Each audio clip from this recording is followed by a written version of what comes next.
Welcome, dear friends, to Cardiac Radio at 11 p.m., nourishing our souls with one more Immortal Messages.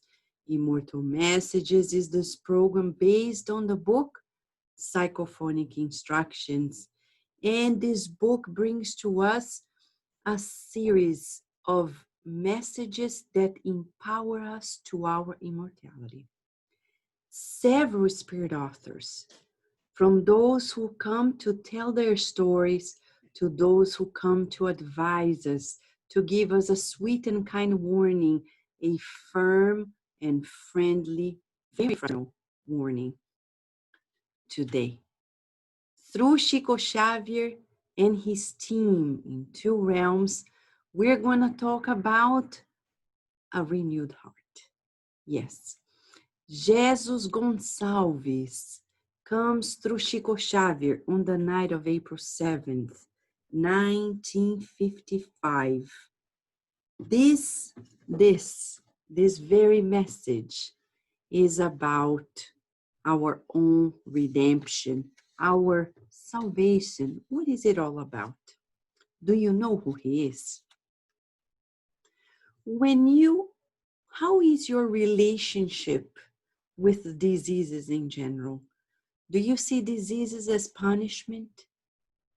We need to revisit it, because tonight, Jesus Gonçalves is going to show to us that God grants us several opportunities to be educated, to educate ourselves. And disease is an educational process. It's a process of healing in itself. Jesus Gonçalves is going to tell a little bit about him, but much more about his gratitude to the On High for the blessings of life. Who was Jesus Gonçalves? Welcome to Cardiac Radio. As you are already into the program, now I'm going to share with you who he was. He was born in a small city in the countryside of the state of São Paulo in Brazil in the year 1902. At 3 years of age, his mom died, and then his father had to work at the farm and had no time to educate him. So he was pretty much raised by an uncle of his.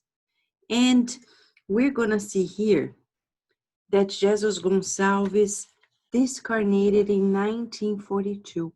He was quite young. He was 45 years of age. But you know, an interesting thing, he was a poet. Yes. He played music too. And he became a spiritist. In his last 2 years of his life, he became friends with Chico Xavier from afar. He couldn't be close to anybody. You know why? Because he had leper. At 27 years of age, he contracted leper, and he couldn't be closer to anybody. There wasn't a treatment back then. He had to be isolated. Yes, he was married, he had children, and he married a woman who had 2 kids, and he had 4 more with her. So he had 6 kids.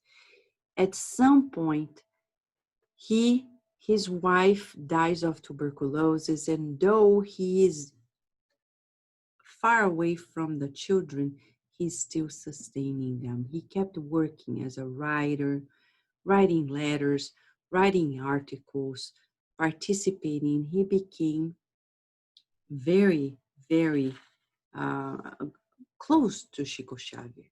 In the afterlife, he comes back and starts writing poetry through Chico Xavier and helping many, many, many, many.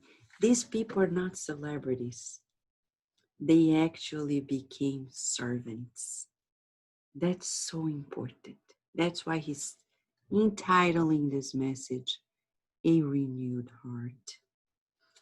He begins, Arnaldo Rocha, who is the director of this meeting, telling us that during this hour that they were in the mediumistic meeting. It was the week of the meditations on the Passion of the Christ, April 7th, 1955. On that particular night, during mediumistic works, several spirit entities came who were suffering, especially those who were suffered from leprosy in that last life.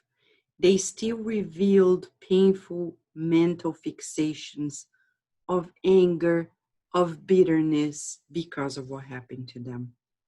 And at some point, Jesus Gonçalves comes through Chico Xavier and explains something before he delivers a poem.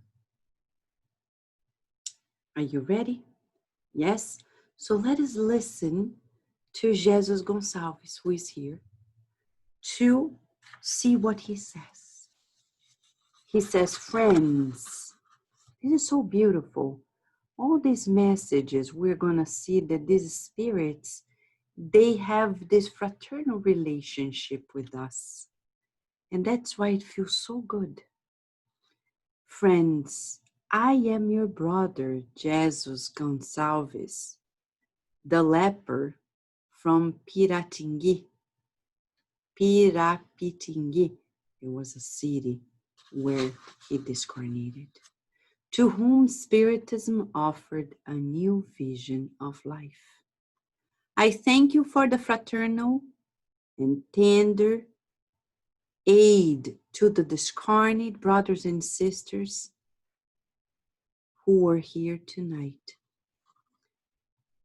They came with us among lamentation and revolt, disturbed and oppressed in the world. They received the physical wound as a curse. When they should have used it as salvation, a salvation door. And in the spirit realm, they experienced the effects of their rebelliousness. They also bring in their perispirit the remnants of the disease that prostrated them, and in their heart, they suffer indiscipline and nonconformity. Thanks to Jesus, however, they reaped the benefit of calmness through the seeds of the renewal by the gospel scattered here in your studies today. And we hope that from now on, they may be able to print new directions for their own transformation. Now, I ask permission to pray with you. Tonight, when all Christianity grateful turns to the memory of the Master, we feel it equally in his ultimate sacrifice. By visualizing him on the cross, kneeling down, we bring to Jesus, our eternal friend and divine benefactor, our prayer from a leper before the cross. Before we talk about this prayer poem, let's go back to the scenario he explains. How many people think that after death, people who suffered a lot will stop suffering? They don't. You see, he's talking about a group of lepers, people who had leprosy, discarnated, but they kept their hearts disturbed, anguished, rebellious. And when they discarnated, they were no different. Their perispirit still presents the wounds. They weren't washed away. Yeah. In the Gospel according to Spiritism, chapter 5, Blessed are the afflicted. In that long chapter, there's many subtitles.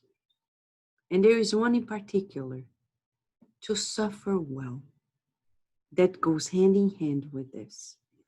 That's why at the beginning of the program, we were asking ourselves, how do we deal with the odds of life? It's not easy. I agree with you. Crying is part of it. But Jesus Gonçalves is saying to us tonight that we need to transform our relationship with the odds of life. How are we going to do it? How are we going to work on that? By understanding what disease is all about. In the book, Evolution into Worlds. And you can almost quote, right? Because I keep repeating this. And the mentors at Cardiac Radio say, effort and repetition. We need to repeat and repeat and repeat so we don't forget. Chapter 19. I can almost hear a choir. Part 2. Predisposition to illnesses. Exactly. What does André Luiz explain?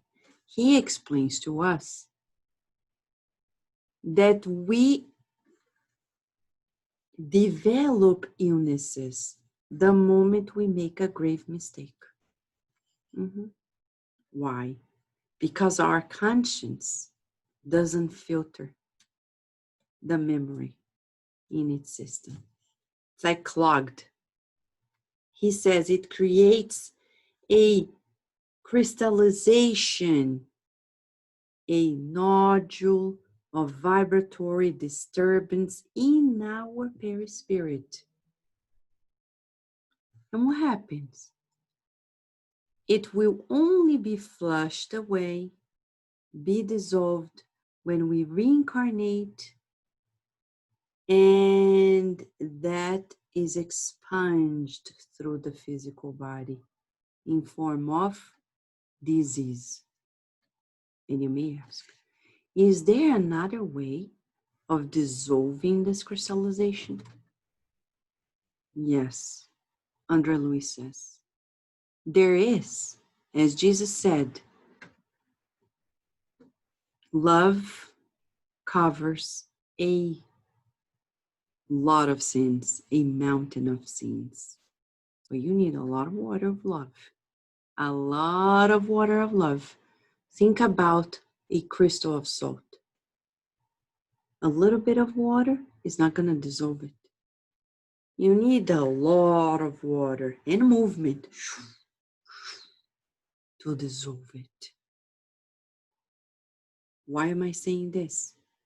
Because sometimes we think that just a little bit of charity, a little bit of beneficence, a little bit of love, we've done so much. No.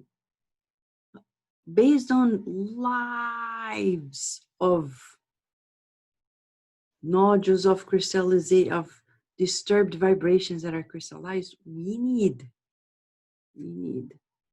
a lot of love. A lot of love.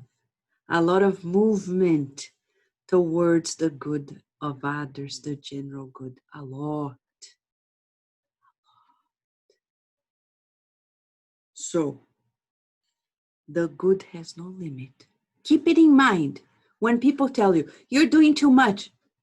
The good has no limit. But evil has limits. You rest assured that evil has limits big time. But good, it's ever expanding. And that's why Emmanuel, Louis, and all these wonderful spirits say, restless work. Keep working and working, doing the good. When Chico Xavier was tired, we have messages, Emmanuel saying, work more. You're tired, work more. You're sad, help more. And this work is about being useful to others. It's not about monetary work, remunerated work. It's about working in favor of others. And here he's saying that those spirits who had leper You think they ascended? No. Some of them were stuck. Why? He says. They were stuck in, he describes, they were here, lamenting. Why me? So we need to stop that here. Huh? We are watching this to make sure we adjust ourselves. Lamentation doesn't help. Rebelliousness, revolt, disturbance, oppression. And he says, in the world, they received the physical wound as a curse, and they should have seen the salvation because it's expunging from the spiritual body. If you see one life alone, it's a curse. If you see many lives, it's a blessing in disguise. And in the spiritual world, they experience the effects of rebelliousness. In the perispirit, they still have the remainings of the disease, meaning very likely they're going to be experiencing it again. And they don't have discipline of emotions. So you and I are being invited to a beautiful exercise. What is the exercise? The exercise here is to evaluate how we're dealing with the odds of life. Are we understanding it and taking it easy, being calm and resigned, or are we rebellious, anguished, tormented? We need to adjust. Jesus Gonçalves learned in his own skin. You know why? Now I'm going to tell you why. When he was incarnated and became a spiritist, at 27 years of age, he contracted leper. And he remained like that until his discarnation. He never stopped doing the good though. He started communicating with Chico Xavier through letters. He came to know that in many lives ago, like in the years 395 to 410, meaning many centuries ago, who was he? Alaric the First. You know Alaric the First, who he was? The king of the Visigoths. Yes. A lot of barbaric things, crimes towards many people. Centuries later, he's more evolved, but he still needs to expunge the nodules of vibratory disturbance that he contains. Now he's ready for it. He's reincarnated in Brazil. Several things happen in his life, and he presents leper. And Alaric the First, now turned to the Christ, understands the reasons why. Divaldo Franco, I remember personally him saying that Jesus Gonçalves had also another life centuries ago. In between that, as Alaric the First and Jesus Gonçalves, he reincarnated in the church as the famous Richelieu.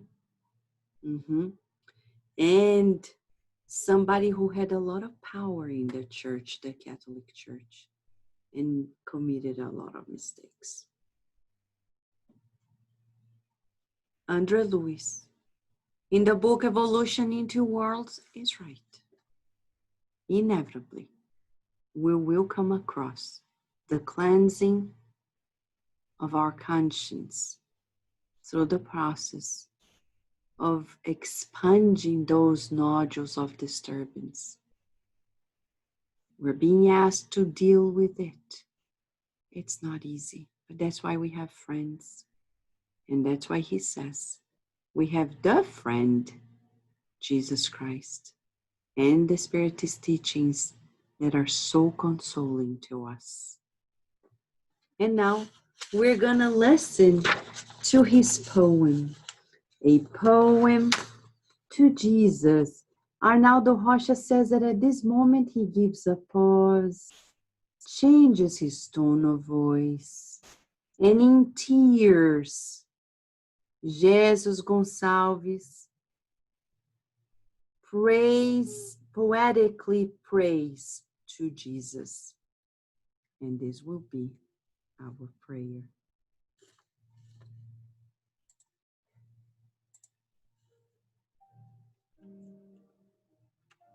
Lord, I, who lived in plain clamor, came from afar in fierce lounging, under the infernal plot of horrendous activities, between long and tempting paths, thrones, glories, tiaras, splendors, and conquered famished cities. All this I have reached with raised hands to the tenebrous and oppressive geniuses, but weary at last of being an executioner, I prayed, weeping the grace of your yoke. And you sent me leprosy and loneliness. Confined to the pains given to me, my vision is opened to the heavenly light, and I found you, magnificent in my heart. Today, Master, before the cross on which you deem, in compassion that helps and renounces, I don't ask the feast for the feast of joy, though your sweet eyes caress me. I come to plead with you the frock of sores, so that I return to the dark and cold road in which the children of the night and agony suffer ulcerations, spitting blasphemy. Give me again the redeeming leprosy, keeping my faith as a sublime gift. Now that I am happy, I prostrate. May I exalt for many lives over the ship of anguish and wounds, your kingdom of divine and everlasting love.